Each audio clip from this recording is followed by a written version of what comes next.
Oke, bismillahirrahmanirrahim. Assalamualaikum warahmatullahi wabarakatuh. 8th graders, how are you today? Long time no see ya. Bertemu lagi dengan Yanda di pelajaran IPS kali ini. Nah, setelah minggu lalu kita membahas tentang perlawanan di berbagai daerah. Nah, kali ini Yanda akan membahas tentang kebijakan-kebijakan pemerintah kolonial Belanda di Indonesia dan apa saja sih dampaknya. Nah, pertama yang akan Yanda bahas adalah dari seorang Sir Thomas Stamford Raffles. Bagi yang belum tahu, beliau adalah gubernur Hindia Belanda pada masa itu, berkebangsaan Inggris. Beliau juga dikenal dengan pendiri dari negara Singapura. Nah, pada masa Raffles, pemerintah kolonial memberi bantuan kepada para ahli pengetahuan untuk menyelidiki peninggalan-peninggalan sejarah kuno di Indonesia. Selain itu, kita juga sangat sudah mengenal ya dengan bunga bangkai yang ada di Indonesia, kan namanya Rafflesia arnoldii. Nah, itu jika awalnya pada tahun 1818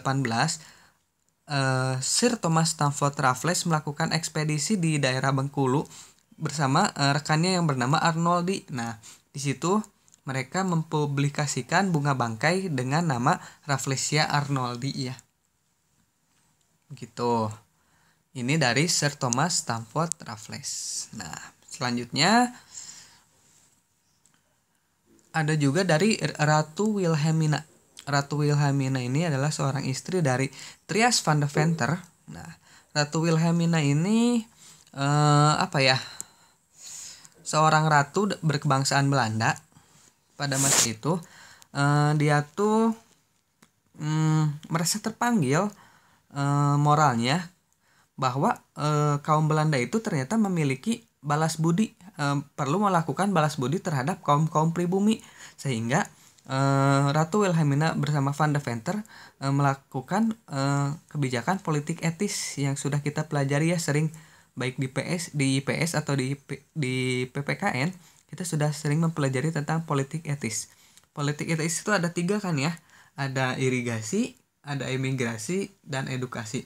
Kalau irigasi itu mengajak para masyarakat Indonesia untuk melakukan pengairan di daerah pertanian ya, sehingga pertaniannya subur. Dan yang kedua yaitu imigrasi, mengajak bangsa Indonesia untuk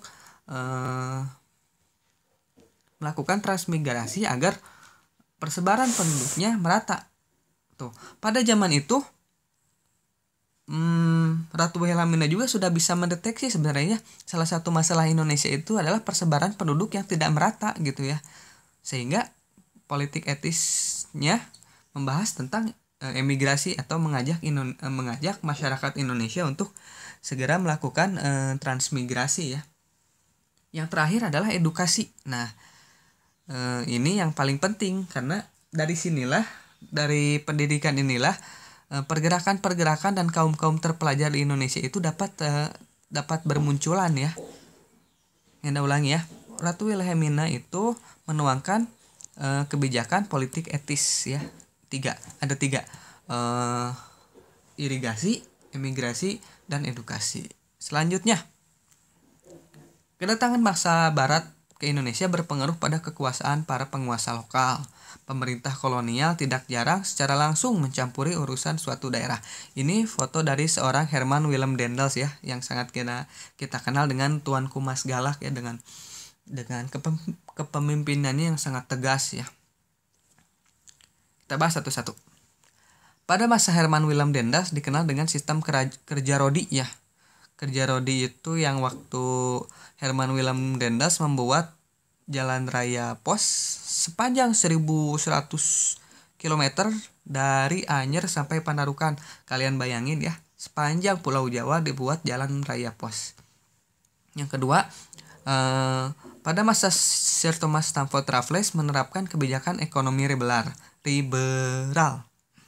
Yang ketiga, Jenderal Johannes van den Bosch menerapkan kebijakan tanam paksa. Yang ulangi ya, Kalau Herman Willem Dendels dikenal dengan kerja rodi, Sir Thomas Stamford Raffles dikenal dengan ekonomi liberal, dan Van den Bosch dikenal dengan sistem tanam paksa. Oke, selanjutnya. Nah, dalam masyarakat muncul kelompok masyarakat yang berdasarkan golongan, yakni kelompok masyarakat Eropa, masyarakat Timur Asing, Tionghoa yang di dalamnya ada Tionghoa, India dan Arab, dan masyarakat pribumi. Masyarakat pribumi paling banyak tapi berada dalam posisi paling bawah ya. Timur Asing di tengah dan masyarakat Eropa berada pada kasta tertinggi pada masa itu. Nah, selain itu, bangsa Barat memiliki kebiasaan dan tradisi sendiri sehingga berpengaruh kepada kehidupan sosial masyarakat di Indonesia ya. Sehingga banyak tradisi-tradisi Barat yang kemudian berkembang dalam masyarakat pribumi ya. Seperti dilihat dalam gambar ini. Terjadinya akulturasi dan asimilasi. Nah, ini diterapkannya politik etis pada masa pemerintahan kolonial Belanda sehingga memunculkan golongan-golongan terpelajar di Indonesia yang merupakan cikal bakal pergerakan nasional gitu ya. Nah, nasionalisme di Indonesia tumbuh berkembang setelah munculnya organisasi pergerakan seperti yang kita tahu. Ada Budi Utomo, Indis Partij, Sarekat Islam. Nah, itu berawal dari munculnya golongan-golongan terpelajar di Indonesia. Yaitu dari awalnya dari adanya politik etis. Begitu.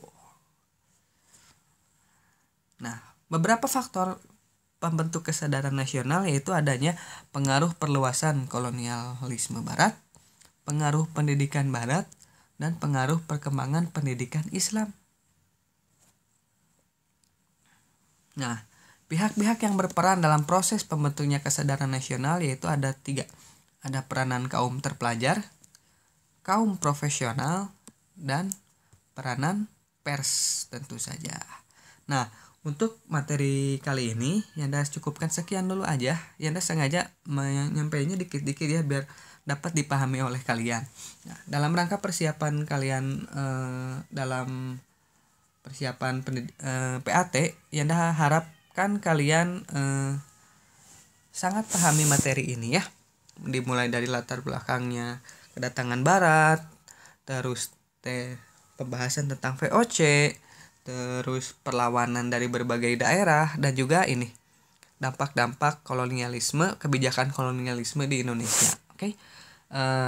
Sekian dan terima kasih. Semangat terus belajarnya. Semoga kalian tetap diberi kesehatan dan kelancaran dalam menuntut ilmu ya. Alhamdulillahirobbilalamin. Sekian dan terima kasih. Assalamualaikum warahmatullahi wabarakatuh.